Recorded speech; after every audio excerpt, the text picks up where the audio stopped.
Akala nyo madali lang ang van life?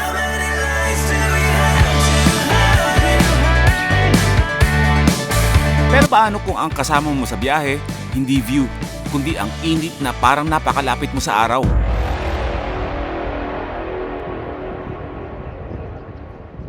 Kung ano yung ganda ng sunrise at sunset, yun naman ang kinakagalit ko po sa tanghali. So paano natin siya may enjoy? Nihingal ako sa init. Ang init talaga. Nakakasakal yung init. Masarap kasi mag van life sa malamig. Pero pag summer, para ka niluluto sa loob ng camper van. So anong discarding gagawin natin dito? Biyahe tayo ng madaling araw o gabi? O maghanap tayo ng mga preskong lugar tulad ng bundok na maraming puno? O ayusin natin ang airflow ng camper van? O uminom tayo ng maraming tubig? Ang van life, hindi lang yan tungkol sa magagandang lugar. Isa itong normal na namumuhay ka kahit saan at nakatira ka sa loob ng camper van. Na kahit gaano kainit ang daan, pag gusto mo, tutuloy ka.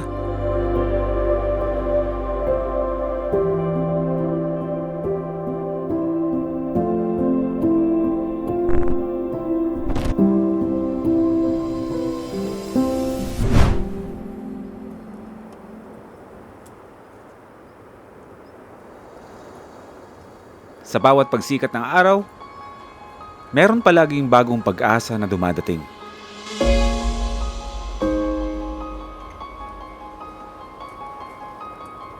Isang paalala na kahit gaano kadilim ang nagdaang gabi, sisikat din muli ang liwanag. Kuya, good morning po! Ang may hawak nung pinagsistayhan natin ngayon. Si Kuya Ray. Kagabi, pagdating namin dito, syempre, public place ito. Syempre, andun pa rin yung nag-aalangan tayo na dahil nga dayo tayo dito, hindi kaya mamaya merong lumapit sa atin, tapos tanungin tayo o masita tayo kung ano man. And then dumating si Kuya Ray. At nagsabi na all goods lang tayo mag-stay dito. Open to para sa lahat. Kaya, nagkape ka na po ba? Okay na po, maaga. Maaga ka rin po nagising.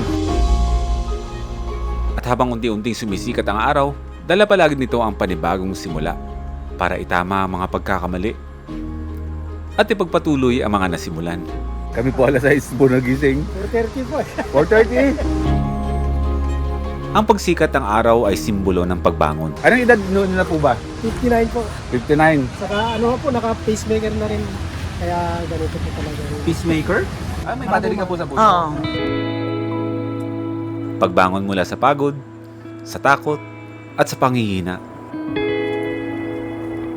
Maraming mga bawal po. Kaya kailangan din na yung ano yung mga bawal dapat huwag gawin. Huwag gawin. May mga sinusunod ka po. Susunod. Malakas pa rin. laban. Yan ang mga nag- Tsaka masiyahin naman si Kuya Ray. Aga-aga na. Kailangan lagi tayong masaya. Tama. Welcome po sa inyo lahat dito. Opo. Kahit Tara sino. na kayo dito. Punta kayo. Yung mga kaibigan natin ng mga nagka-camping dyan, mga car campers, mga nag-overland. Punta kayo dito. Ilalagay ko sa... Ito, ilalagay ko na mismo. Manoar Resort.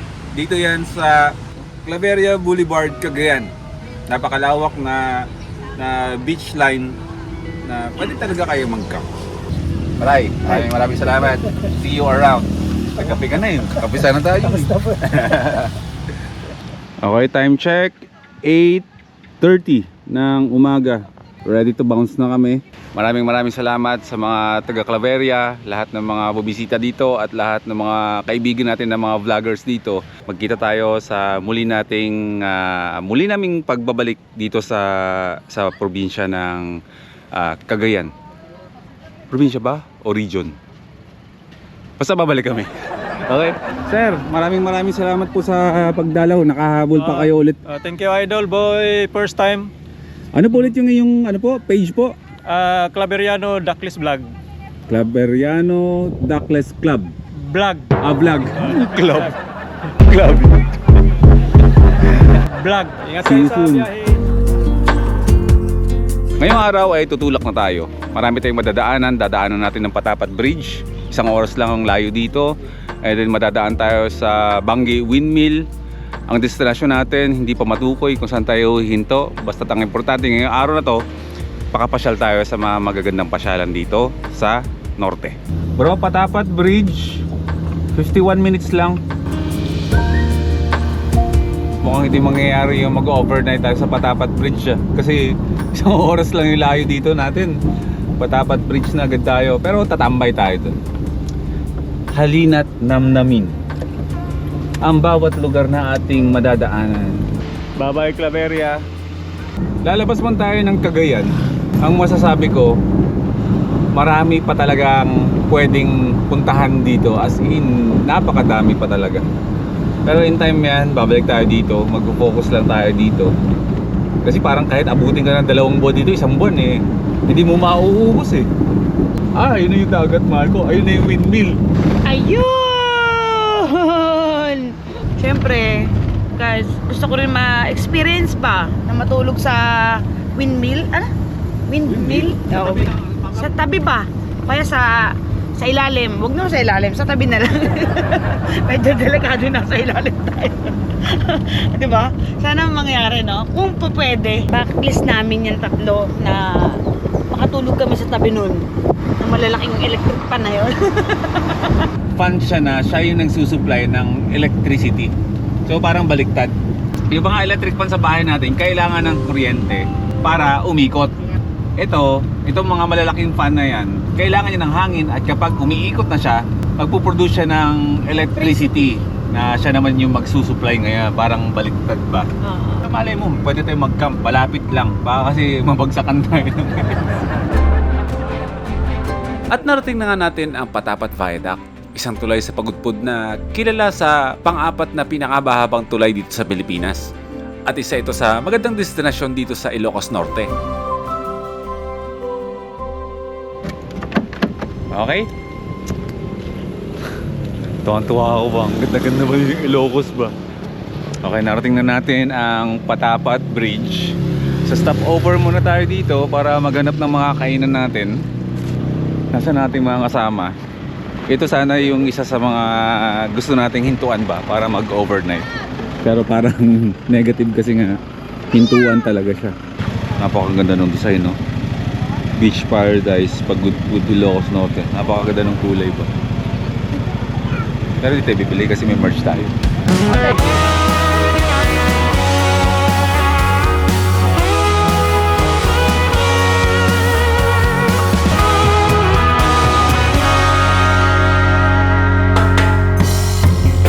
Meron pala ako trivia sa'yo, mahal. Alam mo ba na ang mga windmills dito pa lang sa Patapat Bridge ay nakikita mo na lahat sila? Hindi. Gusto mo makita? Oo. Ano? Windmills! Papasok pala ng Ilocos Norte, may kinikrave na kami. Mag-empanada tayo. Ilocos na po ito, di ba? Ilocos Norte, and then next is Ilocos Sur. Ang viaduct, ang boundary ng 2 probinsya. Ngayon ka ba na nakatikim ng totoo? Naalala nyo nung nasa Cagayan pa tayo? Puro tayo pansit, batil patong. Ngayon naman nasa Ilocos na tayo. Naku, mukhang puro empanada to. Na-meet ba ang iyong expectation? Marami kasi nagtitinda niyan, kahit hindi sa Ilocos.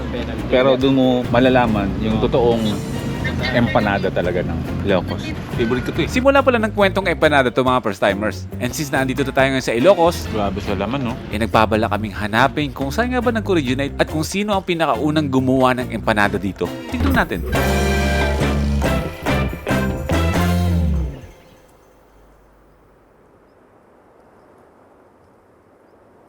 Touchdown Ilocos Norte. At dito na nagsisimula ang kalbaryo namin sa napakainit na panahon. Nasa harapan natin yung mga windmills, oh. Pero lunch muna tayo. Napakadaming windmills naman yan. Hindi tayo mauubusan agad yun. Sobrang dami niyan. At mamaya, itatry nating lumapit sa mga windmills na yan. Nakapunta na ako dyan. For the experience lang din ni K-Camp, ni Prisha, na gusto talaga nilang lumapit. Pero hindi natin mailalapit yung sasakay natin doon kasi puro buhangin na yan. So, nakain muna tayo lang. Akala ko si J4. Akala ko si J4 yung van. Dinadanas man ng sobrang init sa biyahe, huminto na lang muna kami sa isang restaurant.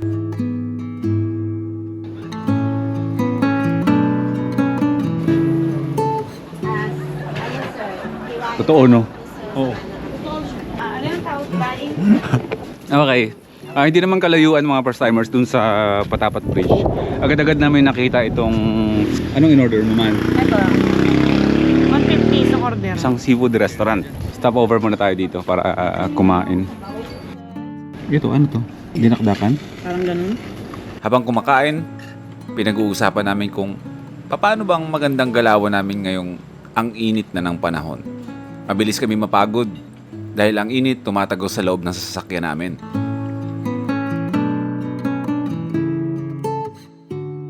Ang palaging katanungan sa radyo, saan tayo tutuloy mamayang gabi? Nasa stage pa lang kami ng pag-a-adjust at pagtanggap na hindi na namin mararanasan ulit yung malalamig na pagkakamp namin tuwing gabi. Bro, hinto nga muna tayo. Dito sa kaliwa. May nararamdaman man, pero kinumbinsi ko muna talaga si Prisha na bumaba muna ng camper van para ma-experience na ang close encounter sa isang windmill. Ang laki. So isipin mo kung gaano kaliit kapag nandun ka sa taas. Ganun lang. Alam mo, dati may nakita ako, nung nag-Philippine Loop ako nung solo ko, meron akong nakasabay na isang napakahabang truck na binibitbit yung LC. isang LC lang na yan. Oh? Grabe, napakahaba talaga. Hindi ko nga alam kung paano nililiko nila yon. Oh, bungad pa lang yan. Tatry natin puntahan yung pinakatabi ng dagat talaga, yung sobrang haba na hilay-hilayrang ganyang klaseng fan. Grabe init, no? Matindi. Ito talaga bro, talagang close encounter talaga ng ng windmill. Oh my god, napakalaki ba? Pwede pa kayong bumaba dyan? Pwede yan? Nakakabaon ng gulong. Oh, dito na lang. Baka nga mabalahaw ba tayo? Mabalaho. Niisip ko bawal ang sasakyan. Baka mahulugan ng malaking electric pan. Tignan nyo kung gaano kalaki. Danger. Alam mo, lagi yung pakiramdam tuwing nakikita ko yung windmills na lumalapit ako, parang mayroong malaking robot sa harapan ko. Parang Gundam. Kailan kaya ako makakita ng totoong robot, no? Yung Gundam. Sa Japan din eh. Wakey. Ito na mismo yung talagang close encounter mo sa windmill. Sobrang laki. Ito sa harapan natin. Pwede mo lapitan. Halika na.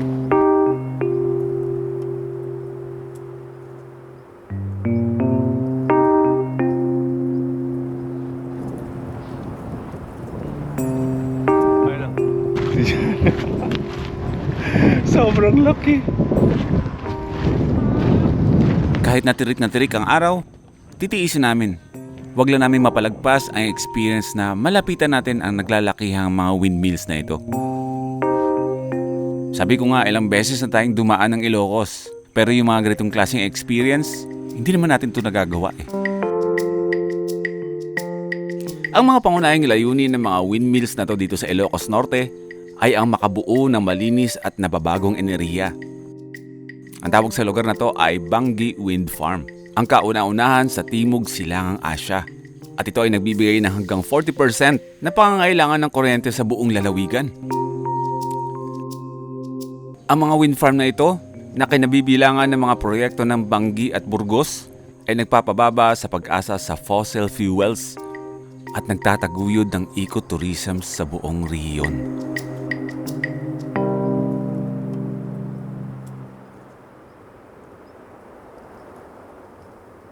Ate, thank you po. Tuloy na kami. Okay, bumili tayo ng sticker. Ito ang gagawin natin ngayon. Mga stickers ng mga iba't ibang lugar ang ididikit natin sa ating camper van. Yan ang gagawin nating koleksyon. Si Prisha ay nakabili na ng kanyang pajama. Mahilig sa pajama eh. Napakaraming mga display ba sa bahay. Corals, ganyan. Si Kay Camp, bumili din siya ng pasalubong sa kanila at sa mami niya. Yung mga ref magnet ba. Dami. So tayo, stickers. So sino bang hindi namangha sa mga naglalakihang mga windmills na yan? Ang lapit natin. As in, lumapit talaga tayo. Nahingal ako sa init. Ang init talaga. So since na... Hindi, abante tayo. Baka mapadpad tayo sa lugar na hindi ganito kainit ba. Hanap tayo ng ilog. Nakakasakal yung init. Tsaka nasa Ilocos na tayo eh. Normal lang naman yan dito. Didikit na natin. Halika dito, mahal. So dito natin pwedeng ilagay or dito. Punta tayong Apari. And then ito naman Bangi Windmills. Dito ko dinikit kasi just in time man na may baguhin sa kulay ni Watod, hindi madadamay, hindi siya matatanggal na. So sticker ng iba't ibang lugar sa buong Pilipinas ang ididikit na natin sa ating mini camper van. All goods? Game? Okay. Next destination tayo. Saan na tayo sunod? Isang oras na lang bro, Lawag City na tayo. Maaga pa, gusto mo maglawag muna tayo, then Palamig, tapos saka tayo mag-random maghanap ng ilog. Palamig is SM Lawag. Sige. Sige tayo ng ano. Oh, sige. Bro, yung isa dito nag-crave ng yogurt.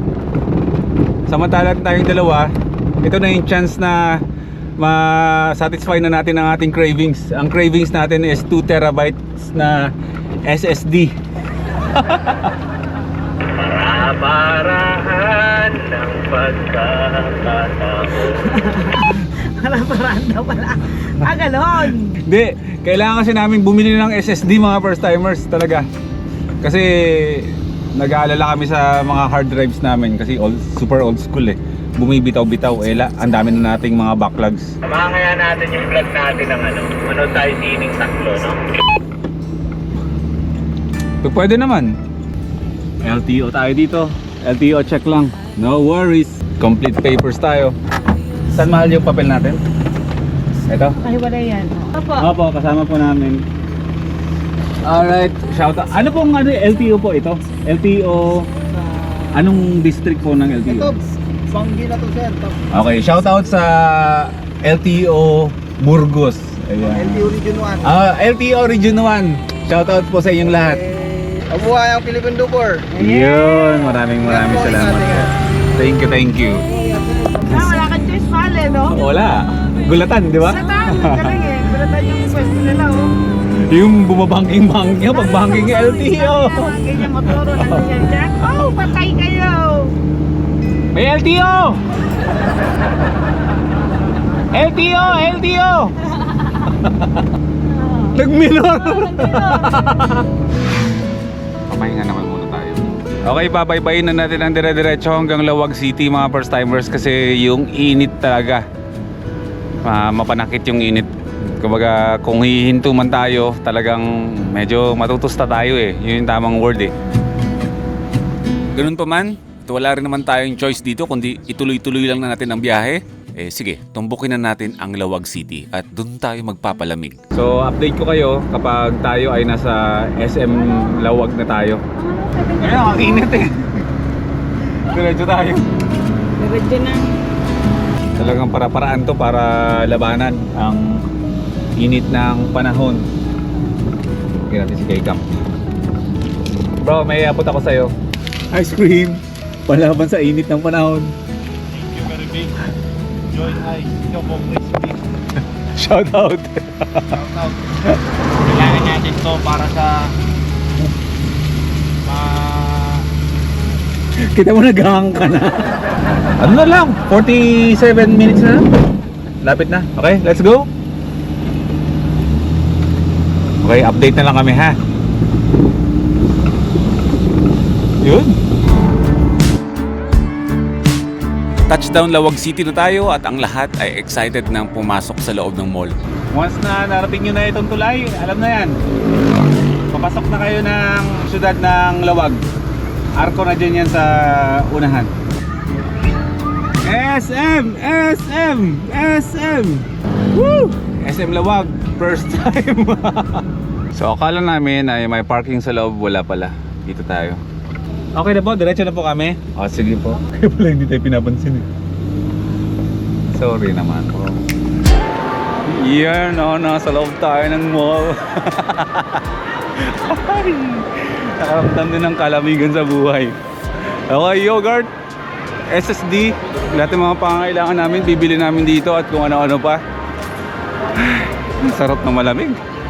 Sana hindi tayo pulmonyahin dahil sinadya ko talagang magsando para i-embrace natin yung lamig ng mall kahit hindi realistic yung lamig. Mahal ko. Yung pakiramdam na para kaming nakawala sa hawla. O isa pa nga, hindi ko matikman eh. Inuutong mo lang ako eh. Yan. Sabi nga ni Kay Camp, dito kami sa SM para daw magwaldas. Regulo natin yung sarili natin. Japanese food. Hindi ko pwede. So, tignan natin kung makakamagkano tayo sa magagastos natin ngayong araw na to dito kasi talagang ang dami naming bibilin dito. Ayan na po, ang totoong K-Camp. Yan po ang pinapasok po ng isang K-Camp. Power Mac Center. Mga pangangailangan naman, tsaka mga food cravings lang naman. Hindi na kontento sa lawlaw niya. Try na itong Black 513. Oo. Thank you bro. Awan, tig-isa na tayo ngayon. Ayun, ganun din yung kanila. O tara. Sa lawlaw, wala. Ano lang, generic. Sa, ay ba to? Black 513 bro? 513? 513. Black 513. Ayan o, nakalagay talaga yung ano nila. Oh, hey. Hey. Black yogurt, no? Pili ko masarap to. Changes. Ang sarap. Habang kumakain ka, i-aircut din kita. Larang yogurt. Siyempre, yogurt nga eh. Sa dami naming tinignan kung saan kami makakabili ng SSD kasi puno na yung hard drive natin eh. Dito na kami nauwi sa dati. Hindi rin ba? At ang cravings ng lahat, Japanese food. Lumabas din yung totoo na kahit lagi namin sinasabi na mas masarap ang nagluluto kami, eh iba rin pala yung ganito. Papasok ka na lang at kakain ka na lang, di ba? Hindi ka napapagod. Bili, kain, bayad, ganun.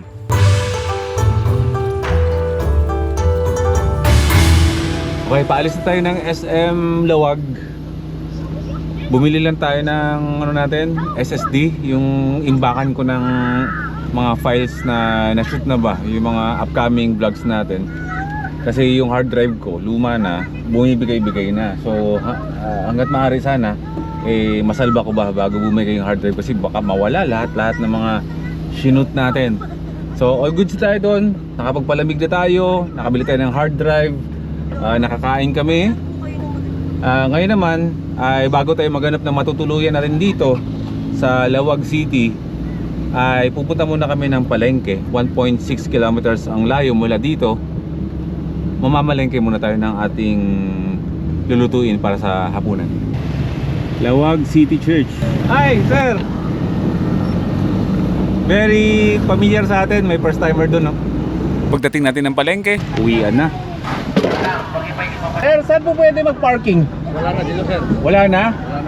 Oh my goodness. Wala daw parking dito. So malamang park tayo somewhere. Challenge kasi hindi natin ka. Oh bro, ito na mismong palengke pero walang parking. Daming nakasulat na no parking. Baka mahuli naman tayo. Bro, saan katutak na no parking nakalagay? sa madaling kwento, hindi tayo nakapamalengke. Dahil wala tayong maparkingan. At dahil clueless tayo kung saan ba pwede tayo mag-camp ngayong gabi dito sa Lawag, nag-post ako sa Facebook na baka meron kayong alam, pakitag kami. At ito nga yung tinuro ng mga first timers natin sa Lawag. O kung ano man mamaya, ay pwede tayong lumabas no? Oo, yun o, pwede yun. Nakarin na lang natin. Karin na lang natin mamaya. Alright, welcome to Bacara. Basta Bacara River. Isang malinis na kailugan na kanina, dinaanan na natin ito. May tawag sila sa river eh. At ayan, dito tayo ngayon. Camping lang kami. Parking lang naman ang kailangan natin, may bahay naman tayo. Kung mataas ang tubig, nasa ilog tayo mismo. So wala namang bakas na, wala namang paramdam, hindi naman, parang wala namang hudyat na uulan ng malakas. Sir, tumatanggap po kayo dito po ng overnight, mga sasakyan lang po kami natutulog. Parking lang po ang kailangan namin. Ang sabi sa amin, hindi talaga dito tumatanggap ng overnight. Pero dahil nga nakiusap kami na kailangan na namin ng isang lugar na pwede naming pagpalipasan ng gabi. At in-explain ko na rin na nag-iikot tayo ng Pilipinas. At yun, Overnight lang naman po kami para may pahinga, makapagpahinga lang kami ngayon. Bro, itatawag lang daw po kay Kapitan. Ayan. Alright, update. Okay, update. Nasa ilog na tayo ng... Hindi ko pa rin alam. Balikan ko nga kayo mamaya kung ano pangalan ng ilog. Pero shoutout muna sa Kapitan, kay Kapitan Robert National, na ayun, tinawagan ng mga tao dito sa reception. Tinanong kami, sinabi namin na parking lang ang kailangan namin. Tapos hindi naman kami magre-rent na cottage. Actually nag-aalala sila, saan kayo matutulog? Diyan po sa loob ng sasakyan. So sabi ni Kapitan, gumamit na kami ng isang hindi tayo pinagbabayad ni Kapitan Robert. Pero sabi po namin, hindi na po, may tulugan naman po kami. Sabi ko parking lang naman po talaga ang kailangan namin. Pero ini-insist pa na, sige na, pag kailangan nyo ng cottage, gamitin nyo para maluwag kayo. So ayun nga, sabi po namin, hindi po, sa loob na lang po kami ng sasakyan namin. Ayun, maraming salamat po kay Kap. Ayaw nga pala, no? Ikaw muna. Wala tayong babayaran. Pero syempre, in exchange, ipopromote natin yung business ni Kapitan Robert. Maraming salamat po, Kapitan. Maraming salamat, Kapitan. Sa pagtanggap sa amin dito. kahit mag-aalas 5 na ng hapon, napakainit pa rin. Ay, nag-oning ka naman, wala na init.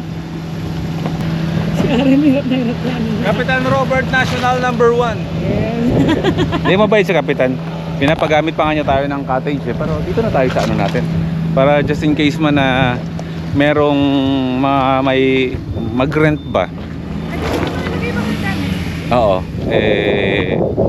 magamit pa rin. Pero ini-insist na lang gamitin daw namin Sige, titignan natin. So tayo ay nasa Lawags. Party pa rin to ng... hindi, labas na yata to ng Lawag City. Pahinga lang konti, set up tayo, and then pahinga na. Walang editing na mangyayari ngayon sa akin. Hindi ko alam kung ay Bro K-Camp mag-edit yata siya, pero ako magta-transfer lang ako ng files kasi may mga naka-ready naman akong i-upload para sa inyo. I-upload ko sa mga sunod na araw malamang, and then ayun, transfer files lang ako ngayon para relax kasi bukas kasi aandar ulit tayo. Pasensya na kayo mga taga Lawag, hindi kami makatagal, medyo mainit talaga. Wala naman kaming ibig sabihin.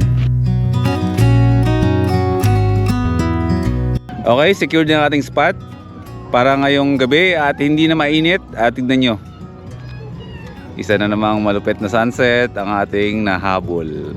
Catching sunset tayo ngayon Okay, nasa Baraka River tayo ngayon mga first timers. Nakarating na tayo kanina ng Lawag City pero bumalik lang tayo konti. Akala ko Lawag pa rin ito pero hindi pala. Parte pa rin pala ito ng Ilocos. Pero ganun pa man, dito tayo magpapahinga at hindi na mainit. At ayun na si Prisha na naliligo na siya sa ilog. Shoutout muna sa kapitan nung barangay na ito na pinayagan niya tayong mag-overnight dito. Ito kasi mga cottages para sa mga magsiswimming. So hindi ko alam kung may nag-overnight pa talaga dito, pero nung napaalam tayo na yun nga, sinabi na namin na nag-Philippine loop kami at wala pa po kaming alam na pwedeng tuluyan dito sa Lawag na makakapagpahinga kami or sabihin natin makaligo ng maayos. Nag-post kami sa Facebook, na-refer kami ng mga first timers, yung mga first timers ng mga taga-Lawag na dito kayo pumunta sa Bacara River. So andito kami ngayon. Magdadalawang oras na kami dito. Yung isa dyan nag-enjoy na at may mga bisita tayo dito, may mga followers tayo dito kasama natin. Hello! Hello! Ito si Sir Mark, tama ba? Kamukha ni Sir Mark din daw po sa South. Sir Mark Lim din no? Shout out Sir Mark from Ilocos to Davao. Kawig din. Ma'am, ikaw po, anong name niyo po? Leia po! Leia, si Ma'am Leia, alam ko yung kwento niya pero hindi ko ikakwento. Secret lang po. Kasi ganito yun, di ba? Sir, anong pangalan mo po? DJ. GJ. Magkasawa po kayong dalawa, di ba? Yes. Ayun. Tapos kanina, may pumunta rin dito kanina si Sir, yung military. Yung unang-una pumunta dito. Kaso bumalik na siya sa kabila. Oo. May ano rin siya doon. May gathering din nangyayari doon. Tapos, syempre si K-Camp, nakapag-power nap na yun. May power na yun. Nagpapalipad na siya ng drone. So, maliligo tayo. Hindi pa naman yan sila alis. Magbabanding pa kami. Sige na, maligo na ako. Tayo. Balik kayo. Tanggal ang init at sobrang refreshed ang aming mga katawan nung kami ay lumublob dito sa malamig at napakalinis na kailugan. Oh, ang bilis oh. Okay na yan? Ligong uwak ang putik. Ligong uwak yarn. Isang sumay. Okay na daw. Ano kakalabaw? Ang sarap liguan. Tignan niyo yung likuran. Grabe. Buti na lang ang bilis kumilos ni K-Camp. Nakapagpalipad agad siya ng drone. Wala pa kaming nabibiling hapunan. Pero okay lang kasi ang palengke nandyan lang. Walking distance lang. So pagkatapos ng maghapon na mainit talaga, buti na lang meron tayong ilog na nakita dito. Maraming salamat sa mga first timers ng mga Tagaluwag na tinuro nyo itong lugar na to. At bago man lumubog ang araw, ay nakapag-settle na tayo ng tutulugin natin dyan. Safe yung spot natin. Malapit tayo sa palengke. All goods. Sabi niya Giong, all good in the hood.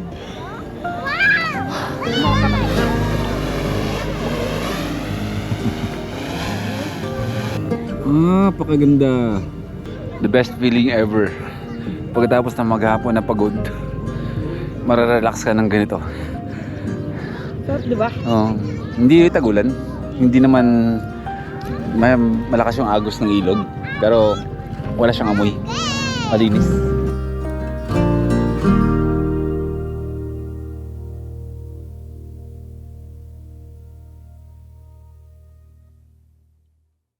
Kinagabihan, dinagsa kami ng mga bisita. Ayan po, 6:30 po ng gabi. Kasalukuyan po kaming inaatake ng mga gamu-gamu dito. Mawawala naman daw po itong mga to. Pero sa ngayon ay nagdidikitan sila sa aming mga katawan. At dahil nga hindi tayo nakapamalengke, pumunta kami ng Talipapa pero sarado na. So nauwi ang ulam namin sa sardinas. Teka lang muna, shoutout pala muna sa mga naghatid ng mangga sa amin dito. May mangga kaming babaunin bukas. Tsaka kainin ngayon. Tapos, ayun mahal. Ang dami na kasi bumisita dito. May mga nagdala dito ng Itlog pa. corn chips, tsaka mga hopya. Mga pamilya-pamilya ang pumupunta dito. Pinila tayo nila ng pagkain. Mga mag-asawa. Ito ulam namin. Century tuna at tsaka mega sardines. Yung pula bro. Oo, nagano pala kami kanina. Nagwaldas. Nagwaldas kami ng salapi. At kasabay sa hapunan namin, ka-video call namin ang ating Uncle Sam. Huwag kang palabintang ka. Hindi, ano lang siya, yogurt lang. Yogurt. Lahat ng yogurt doon tinikman. Lahat ng tindahan ng yogurt. Gitna. Kaya papakita kasama natin ngayon sa hapunan si Uncle Sam. Nandito si Uncle Sam oh. Uncle Sam, mag-hi ka muna sa kanila. Hi! First timers! Ako po si Uncle Sam. Kaso po online lang tayo ngayon ha. Medyo mahal ang crudo. Hindi po ako makabiyahe. At basta mag-racket lang muna para makabiyahe. Susunod ako kagad. Ayun. More power po sa inyo. I love you, Boy P. Sabi yung Uncle Sam, o siya. Kakain na kami o gusto mo ba kami panoorin kumain? Kumain na lang kayo dyan. Okay na kayo dyan. Pagkalipas ng isang oras pagkatapos maghapunan, maghahapunan tayo ulit. Longganisang Ilocos Longganisa. Nasanay tayo sa longganisang kalumpit. Ito mas matapang yung bawang. Ito mas Yung mga matapang. native na bawang talaga. Ayan, matitikman natin mamaya. Actually, pangalawang hapunan natin. Alam mo ba bro kung bakit merong pizza dito? Di ba nag-dinner na tayo? Alam mo ba kung anong special ngayong araw na to? Anniversary? Oo. Yes, parating anniversary. na. Oh. Anniversary. Happy anniversary! Happy birthday! Walang humpay na kwentuhan hanggang sa antukin, naguwian, and then natulog na. At kinabukasan,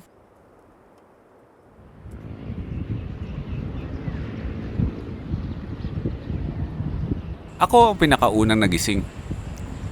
Palagi naman.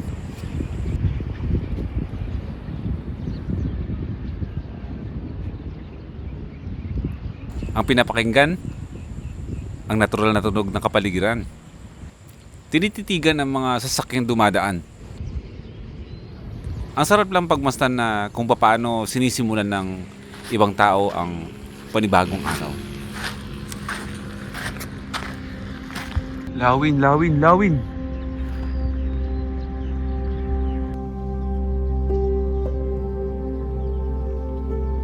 Ang mga kasama natin, malalim pa rin ang tulog. Hayaan lang natin sila.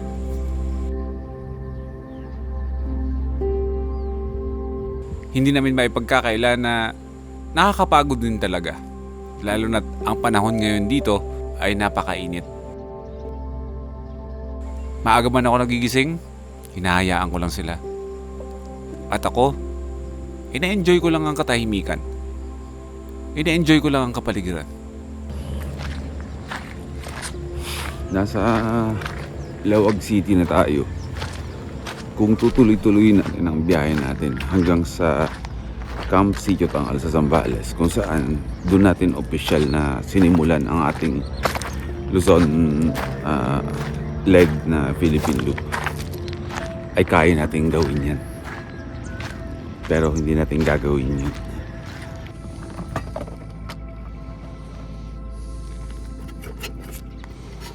Dahil gusto nating sulitin ang bawat araw ng biyahe natin.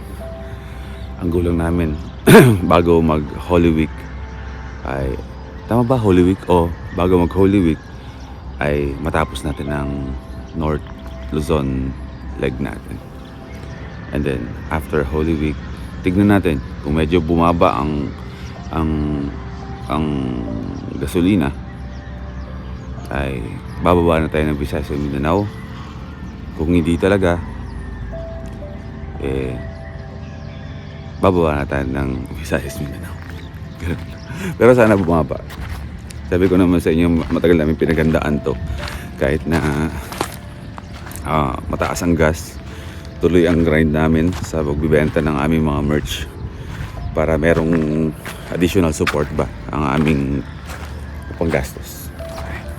Maraming salamat po sa lahat ng mga bumili ng mga merch namin. Simula na nag-jump off kami, pati yung mga bumibili online. Maraming salamat po. Malaki pong tulong. Magkakape na tayo. Timpla lang akong kape. Magigit na tayong tubig at timpla ng kape.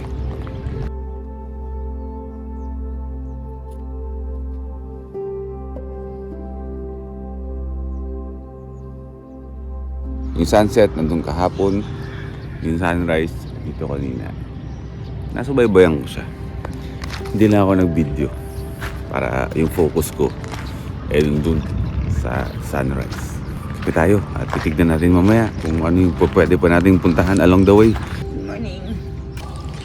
Good morning. Basta tulog. Dito sa Lawag, bago tayo bumaba ng Vigan, ano lang yun, yung Vigan, hindi naman tayo saktong sa Vigan pupunta talaga. Kumbaga, nasa mindset lang namin na vegan tayo ngayong araw na to. Pero along the way, bibisita tayo kasi nagluloop tayo eh. Bibisitahin natin yung mga lugar na hindi pa natin napupuntahan. Kumbaga, sa gabi lang tayo magkakamp ng ganito. Pero ang Philippine Loop na ginagawa natin, pag-iikot na nag-a-adventure talaga. Hindi siya tungkol lahat sa camper van or pagkakamping. It's all about enjoying kung anong meron ang bansa natin. Diba? Puntahan ang hindi pa natin napupuntahan.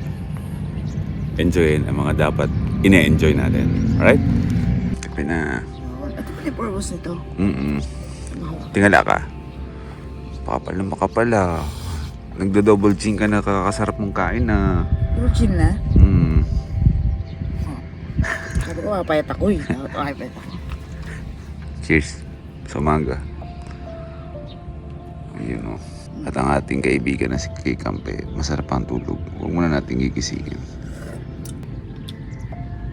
Maaga pa lang, nagpaparamdam na agad ang init ng araw.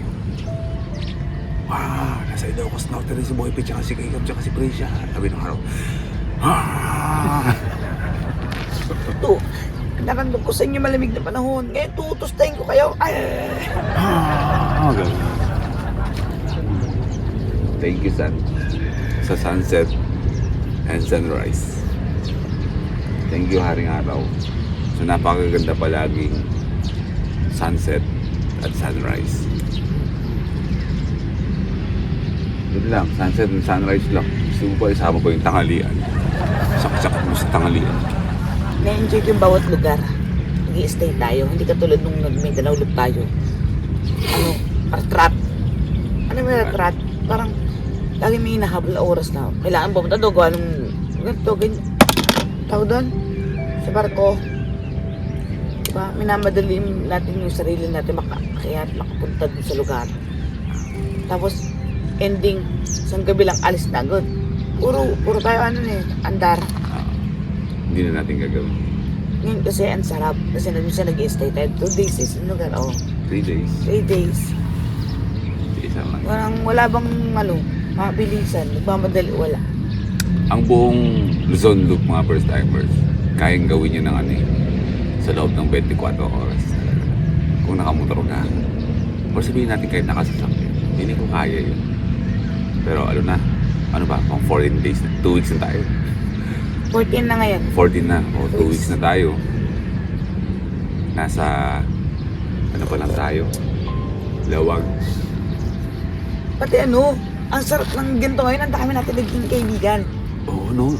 Dito sa Luzon, parang feeling namin, wala kami sa Luzon eh. Yung pag-welcome nung mga tao sa amin, yung pagsalubong, yung effort nila.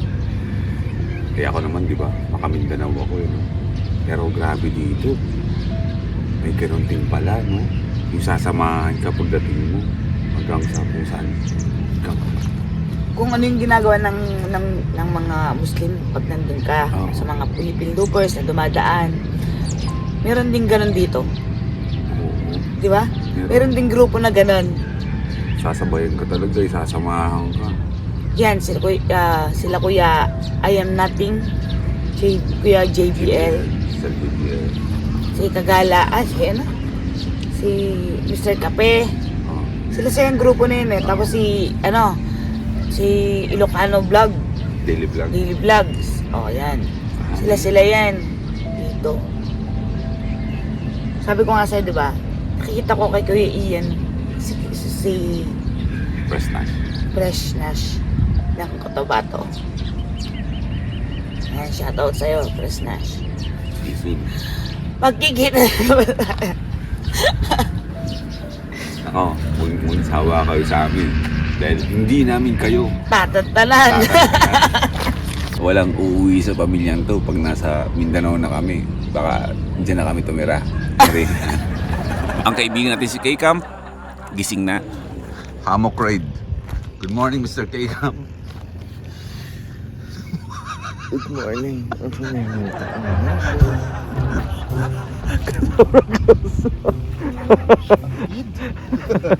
Sagad!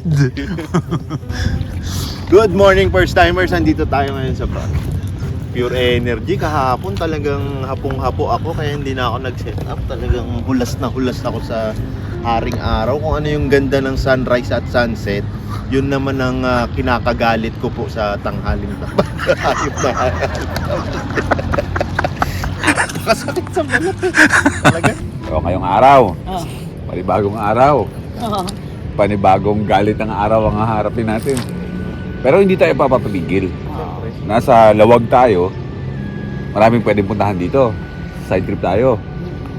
Unang-una, SM. Ito pinakalimutan tayong bilhin eh. Bibisitahin naman ng ating van life ang mga historical places dito sa Lawag City. Poway Church, napuntahan na natin yun dati pero babalikan natin sa ngalan ng gusto rin nating na-experience nila na makita. Kasi yan yung mga historical places dito sa Lawag. Merong sand dune. Meron pa tayong isang historical. Ito si Brisha. Historical, hysterical.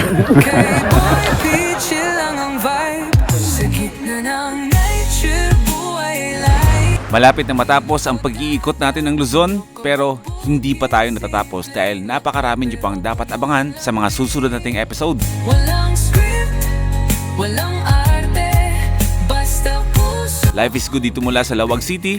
Makita kita tayo next episode sa La Union.